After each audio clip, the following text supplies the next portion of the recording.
You're live with BBC News. We turn now to the Korean Peninsula, where the US and South Korea have been discussing how to deal with nuclear threats from Pyongyang. Well, the Nuclear Consultative Group finalized its guidelines that spell out how to deter North Korea from a nuclear attack and how Washington and Seoul should respond to any possible strike. Well, they've agreed to test the strategy during joint drills this summer, and it comes as a propaganda battle escalates on the border involving trash-filled balloons and blaring loudspeakers on both sides.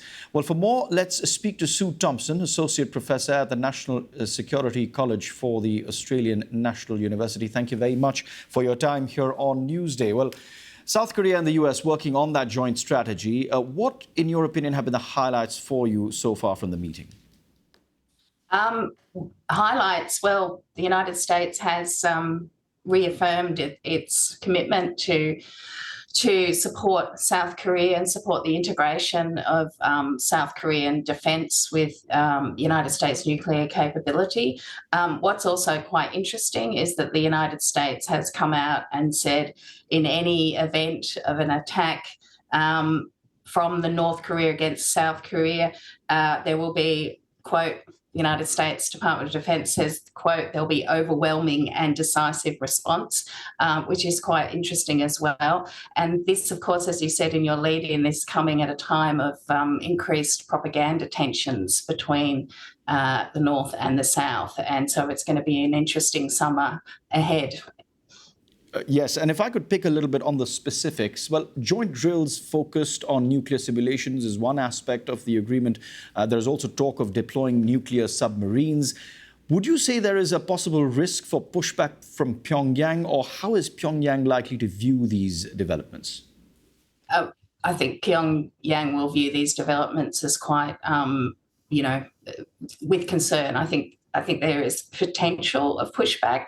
Whether it would ever go to any sort of escalation is not sure about that, because of course that's that would get to quite a serious point. The United States and South Korea have been in a mutual defence treaty since 1953, since the armistice in the Korean War. So, that there has always been those military connections, and the United States forces have been stationed in South Korea. So how far Pyongyang will go is unsure. A lot of people see Kim Jong-un as not a very reliable character in terms of what his motivations might be. With this balloon incident, Kim Jong-un's sister just recently came out and expressed how it was a serious incident and it could escalate. So, tensions are heightening in this situation. You mentioned in your first answer that this was also Washington's way of affirming their commitment to South Korea's defense. How solid do you see that commitment, given the fact that there are multiple fronts open for the US? You've got the Ukraine-Russia war, you've got the conflict in the Middle East, you've got the South China Sea. How do you see this progressing from a US point of view? I think the US would really rather it didn't progress, and there is that problem. There's the problem in the South China Sea. The United States has got the problems with Taiwan, although a lot of analysts don't believe that China has intentions towards any sort of military activity towards Taiwan at the moment.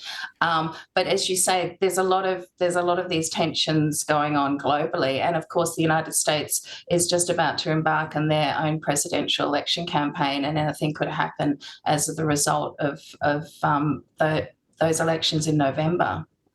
We've seen this, propaganda war currently, balloons full of garbage. You've got loudspeakers as well. But just explain to us what we're seeing and whether this is leading up to something more.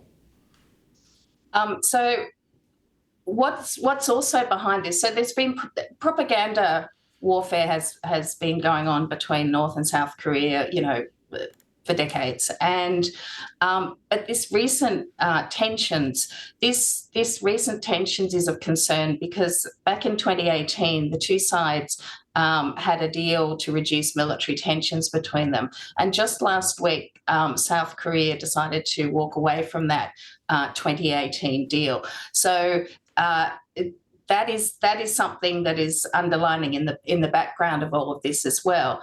And the rubbish, and North Korea's response has been to recent spate of South Korean activists sending balloons over the border with USB drives of propaganda, K-pop and K cinema with them. And so this has been seen as a response. And now South Korea is saying that they're going to start blaring, have loudspeakers blaring again. Right. They've done it in the past across the border.